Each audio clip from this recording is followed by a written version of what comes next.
Today we'll be starting with a series written by Henwick, the Bite Back series. The first book in which I'll be covering today is Sleight of Hand. The first book is set in Colorado, in particular Denver City, and most of the series is set here. Later on in the series they do go to a few other places, but I'll mention that when I get to those eventually. If you're like me and you enjoy audiobooks, you're probably wondering how the narrator is for this book. And the narrator is Kimberly Henrie. She does a pretty decent job at reading through the book, giving each character a unique and different voice. However, there are some parts where I didn't feel that she did the smoothest job at reading, but she was by no means bad at all. I would have kept listening to her if she continued the series without any issue or complaint, really. However, the reader does change. It isn't very jarring, but it does happen, and I would mention that in the next review and discussion of this series, which I'm not sure when I'll get to.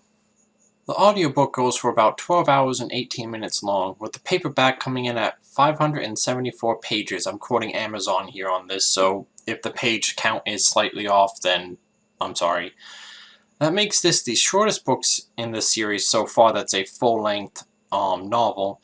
But it doesn't really feel short, and nothing in it feels really rushed. It feels like a really nice pacing, a pretty decent area, though I do personally like them to be a little bit longer myself.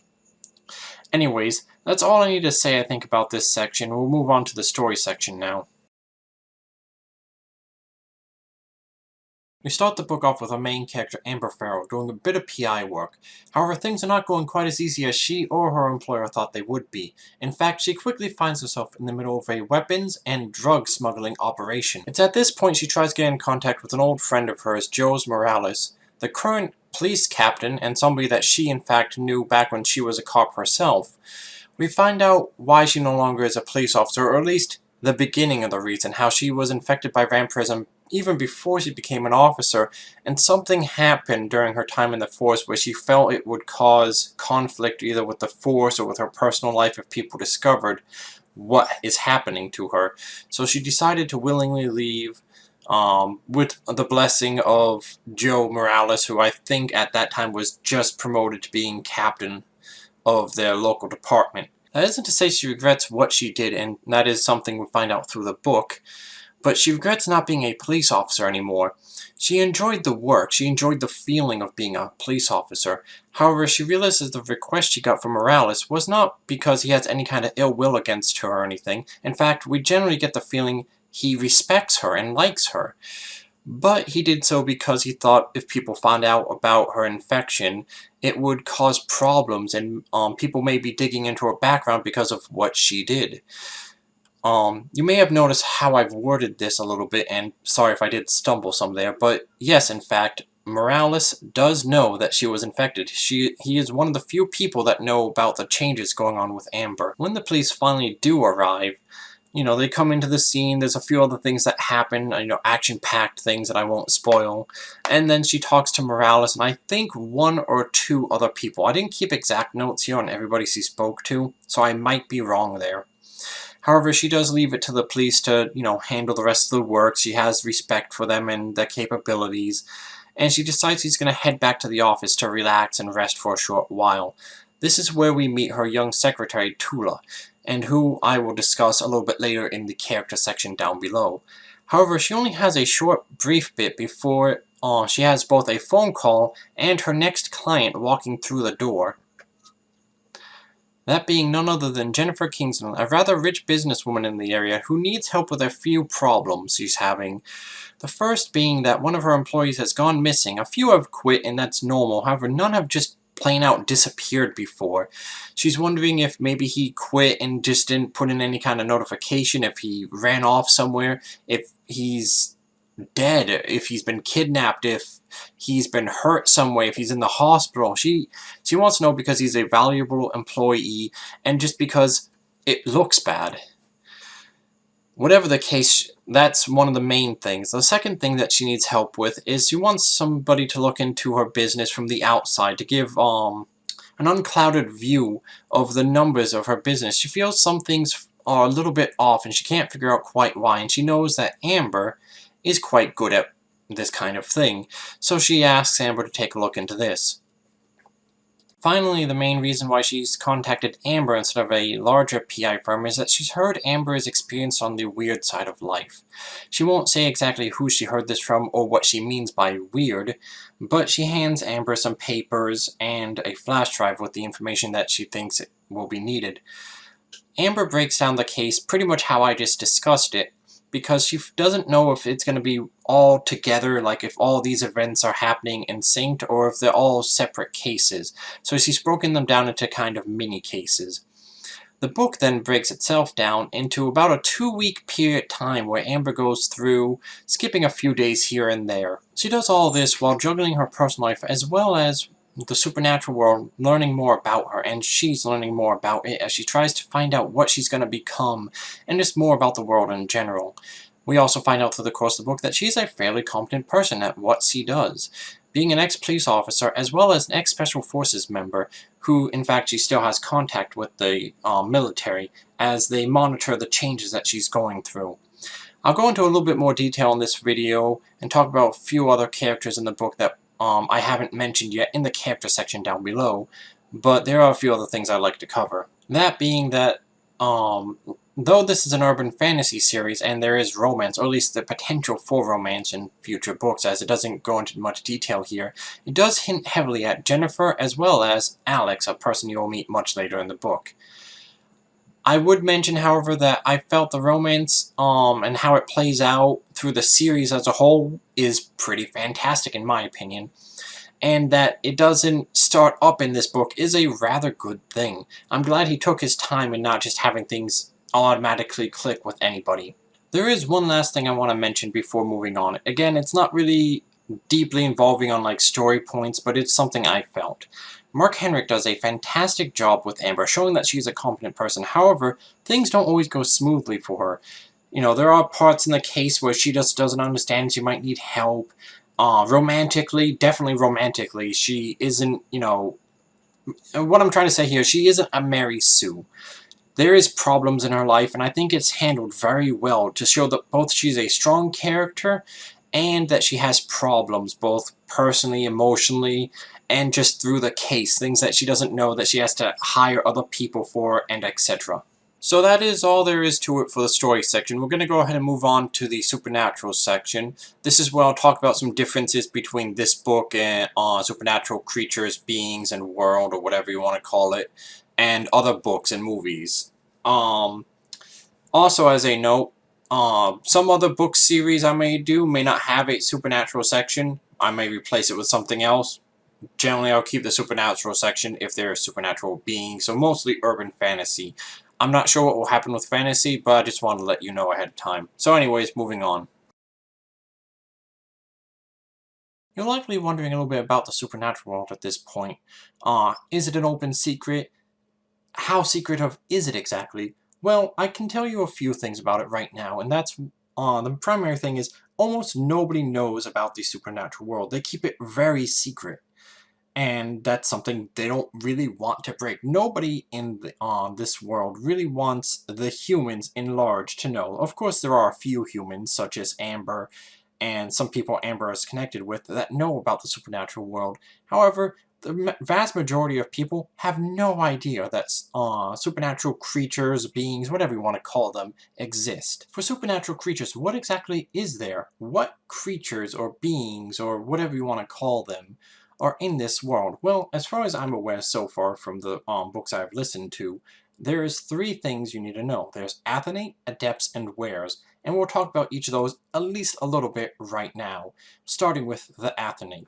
You're likely wondering right now, wait, Athenate, Wares, Adepts, you're going to talk about Athenate first, but where are the vampires? What about the vampires you mentioned earlier? Well, that is the thing. Right now people think that's what they are, but they're really Athenate. They are like vampires in some aspects, however, this is where the story of vampires have originated from, the Athenate. In this world, anyways. However, there is a few major differences between vampires and Athenates. First off, Athenate do not burn in sunlight. In fact, sunlight doesn't bother them whatsoever. Religious artifacts also have no effect. Nor does garlic, well, unless somebody's eaten a ton of it, but that really affects everybody, I think. However, there are some things that are true about vampires and Athenate that they share, such as they need blood. They are also faster, stronger, and heal a lot faster than a human can. However, again, unlike vampires, most anyways, they can be killed if you, say, shoot them in the head. They heal quickly, however, so that means if it's not a fatal wound, they'll recover from it in X amount of time, depending on how bad the wound is and how old the Athenate is. There is, of course, a few other differences between them, such as in some books and such, they have various abilities. However, I won't go into further detail here because I feel that will spoil some of the cool abilities we learn about and some of the really important properties about Athenates in this world. So I'll leave that for you guys to discover. Before we talk about any of the other supernatural things, there are two other things I want to cover about the Athenate. Aspects of them anyways. So that's what I'm going to do right now. First off, there's the aspirant. These are humans who are going through the phases to learn to prepare and become an Athenate. There is a lot of training, a lot of learning they have to do. They also get bitten multiple times throughout this period so that the change is gradual and a little bit more successful. So that's really all I think there is to mention about the aspirant, because the rest is kind of hazy and I want you guys to find out yourself as you go. There is, however, one more thing, and that is... So there's one more thing about Athenate I want to cover. We've covered the Athenate themselves as well as the aspirant. However, there's one more thing, one more very important thing, in my opinion, about them that should be talked about, and that's kin.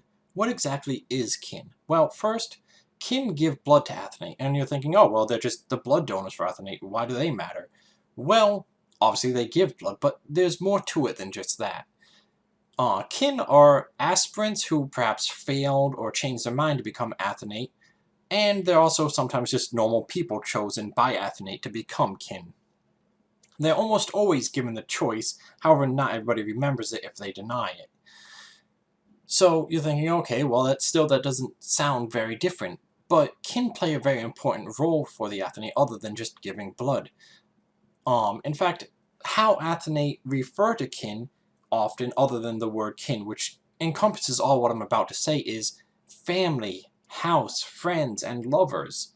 This sometimes, often, includes sexual aspects. However, more important than just that is the fact that they share warmth, love, and affection to the Athenate to help keep them sane throughout their long lives. So, I hope I did the kin a justice on talking about them, as I felt that they were very important to the Athenate society in a whole, and I found them actually very interesting how they were handled. So we've talked about the Athenate plenty and about various aspects of the Athenate, so why don't we talk about something a bit different? The Adepts. What are Adepts? Well, Adepts are witches and shamans, at least those are the two general terms for two different groups of them. However, they refer to themselves as a whole as Adepts. They don't like magic users or witches or warlocks. None of that really fits them. There are different viewpoints, again, the witches and shaman viewpoints I've mentioned. However, we won't go into detail about that here, as that's not something we find out until much later in the series. Honestly, I'm not sure what else I can talk about Adepts here, other than that Adepts use magic. There are various ones of them. They do keep themselves secret, and they generally don't like Athenate. Aside from that, I think we'll leave Adepts for another time, and come back to them later. Moving on from the Adepts, we go to the Wares. Wares, unlike some books that you may have read, or perhaps some movies or shows you have seen, only have two forms, human and animal. There are different types of wares, however, werewolves seem to be the primary ones, at least as far as we know thus far. Another difference between the standard wares from other books and such and from here is not only do they have increased strength, speed, and healing, which is even faster healing than the Athenate, is that they have the ability to hear this thing called the Call. However, I would like you to read the book a little bit to hear a little bit more about that. In general, is a way for them to communicate and has a few other interesting aspects to it that we find out further down the line. All that said, I think that's pretty much all I want to say about the wares today, as I think there isn't anything else really of heavy importance in this book about the wares. That's next book or the book after, which I'll try to go into a little bit more detail about them then. So with that all said and out the way, we're going to move on from this section and go to the character section, which should be one of the last two sections I'm going to do in this review and discussion, and we'll see what happens from there. First, before I start talking about the characters in and of themselves, I wanted to just say a few little things about what I'm going to be doing here. I'm going to talk about some of the major characters in the story, and going to do it as spoiler-free as I can make it. There might be a few minor spoilers here and there, but I hope nothing that will ruin the story. I also wanted to say that while I'm leaving some characters out, both minor and major, I think that Mark Henwick did a fantastic job just creating all the characters in this book. And so while I might not talk about them, it's not so much because I didn't like them, as I just want to leave them out for you to experience themselves. These are just some of the ones that are reoccurring over time, or that I particularly just felt like talking about. So hopefully you guys will enjoy that, and it will give you a little bit of a taste on what some of the characters are like, or information about them. So moving on from that, we're going to start with Amber Farrell. Is the protagonist, of course, as the story, as you probably heard from earlier in the story section. She's an ex-Special Forces member and ex-police officer, currently a PI. She's infected by what she thinks early on is vampirism, but finds out, of course, that it is, in fact, athenate.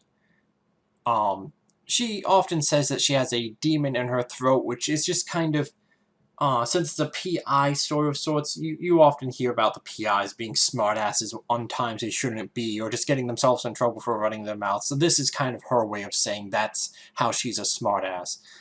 Due to her time in the military, she is well trained and competent at quite a few things. However, I also wanted to say that she never feels overpowered or like a Mary Sue in any way. She does have problems. There are things she is not good at and often gets herself in trouble. However, a few of her, skills are, of course, she's good with guns. She knows 3 different languages, I believe, not counting English, and various other things that can be helpful for her over the time of being a PI. Then, of course, we have Tula. She's a young woman who is about 18 or 19, I believe, and she works as, of course, Amber's secretary. We also meet her family, her mother and her father whom runs a dojo. We also learn about a few other things about her and her family that's fairly important. There are pretty in-depth characters, however I don't want to spoil anything by discussing that because I feel it would ruin things. We do get to experience her throughout the book series. She does play a pretty big part.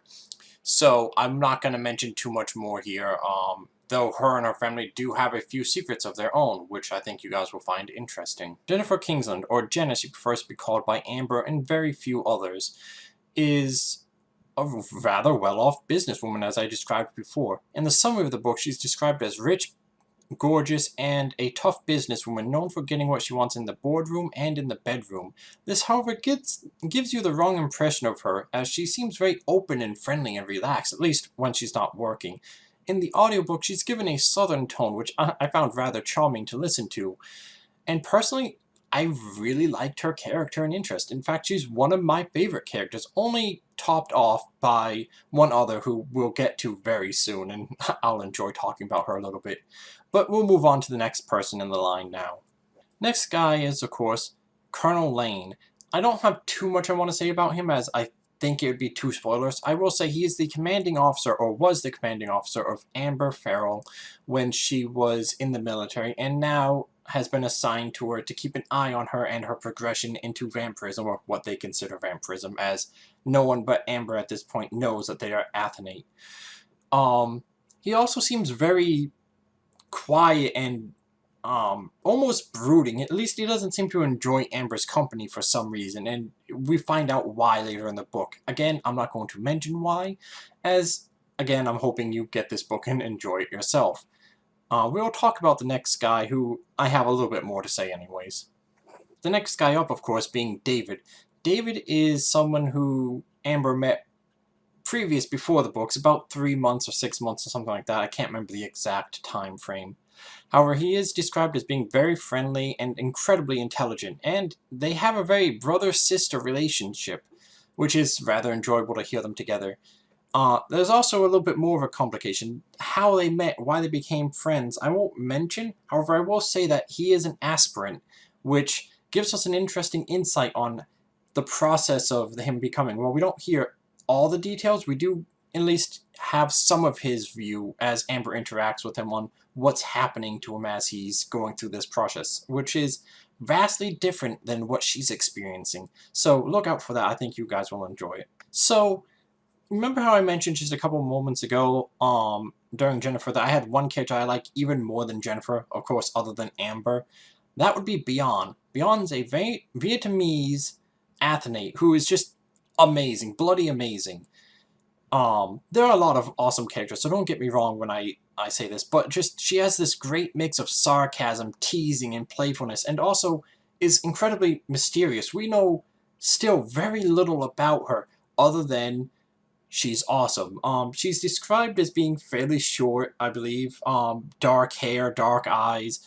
She has leopard print tattoos along her neckline and her shoulder line, which is incredibly interesting.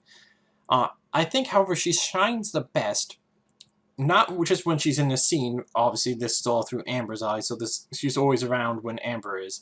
However, when she's interacting with Amber, I think is the best. Not just when Amber's watching her do things, but when she's teasing Amber or talking to her or working together with her, just makes her and Amber really shine. It's an incredibly awesome character. I think probably one of the best characters in the book. So, look for her, enjoy her as much as I did, I hope, and we'll go on to the next person. Next up being, of course, Deanna, or Diane. I'm not quite sure if I'm pronouncing that right. It's been a few days since I've listened to the book, so please forgive me on that. Is another athlete. She's connected to Beyond in some way. She's described as being smart, wise, kind, and she generally has a mentorish type character to her. She also has the best speech about how Athenate are and the differences between Athenate and the myth that is vampires.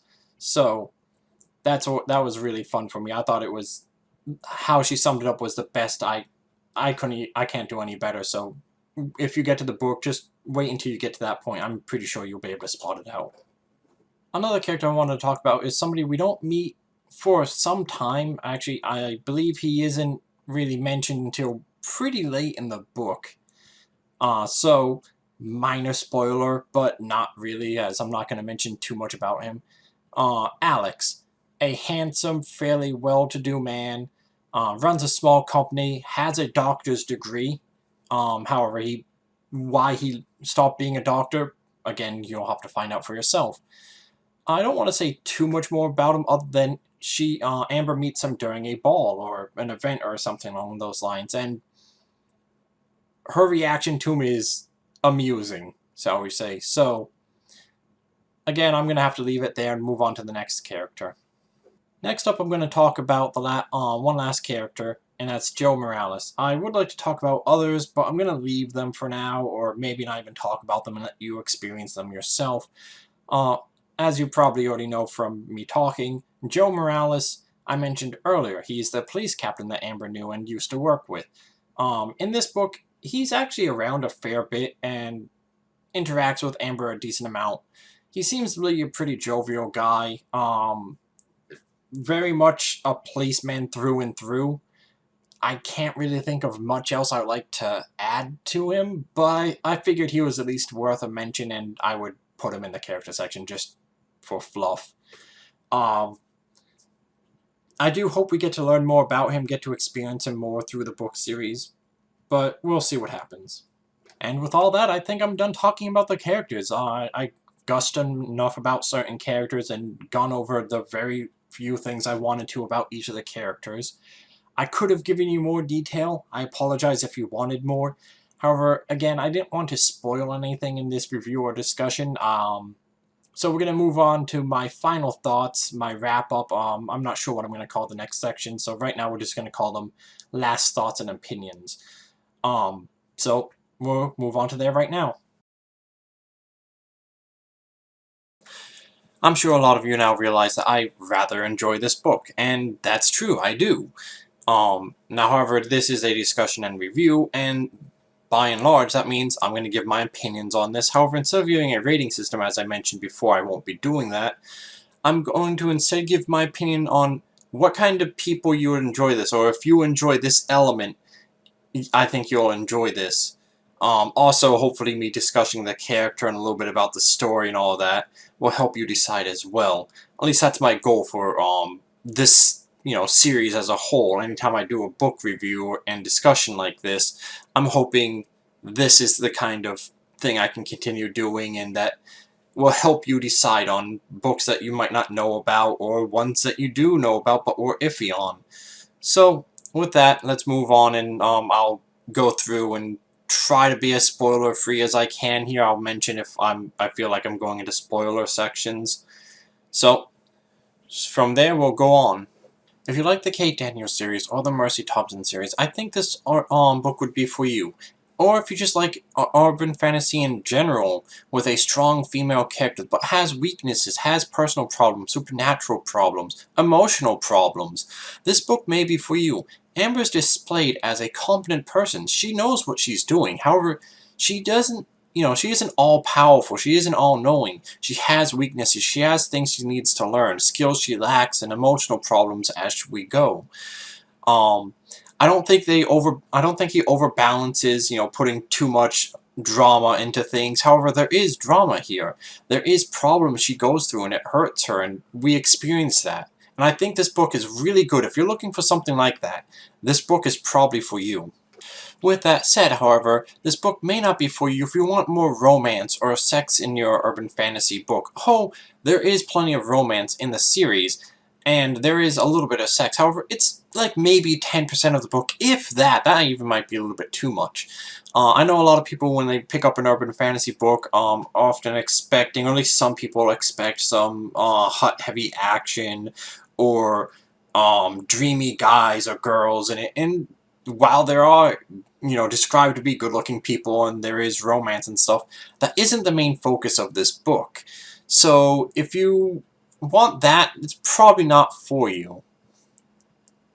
You do get to care for a little bit of each of the characters, and they do flirt, they act romantically, etc. But again, stuff happens as the story permits. The story isn't about that. It is focused on being an action book. It's focused on PI work, on character interaction. So if you want your primary thing to be romance driven, or just a smutty book to read or something like that, this is probably not going to be the best fit for you. Just something to keep in mind. Finally, the last thing I want to mention is a possible pro or con, depending on how you feel about it, is the PI work and investigation done in this book and in the series in general, which I won't spoil the details on. However, I will discuss a little bit about this. If you want a really deep mystery, this may not be for you. Oh, there is mystery to it. You don't know, what this person's motive is, or even what the person might be doing, or who the person is. However, in some books, they go into really deep detail, and they keep it really mysterious and leaves you guessing the entire time. That isn't necessarily the case in this book. I personally feel it was a pretty nice balance on describing things and such. In the case of some scenes later, describing bodies or stuff like that, but they don't go into such detail that it's disturbing, or that he leaves it to your imagination a bit to things. He just describes, this person. An example would be, and this is just from the top of my head, it's like, this person's missing their arm and it looks like it was chewed. That's about as much as it will go into. Or it might mention it was chewed by like a large animal, but it won't go into like disgusting details. Again, I feel this could be a pro or con, depending on your opinion on how detailed you want the PI work or the investigation work to be. I personally didn't feel it was boring. I rather liked this style. But it's something I wanted to let you guys know, as I have read some urban fantasy books that have gone into a lot more detail, and there are mysteries and stuff like that, and mystery books, so please keep that in mind when you're picking this up.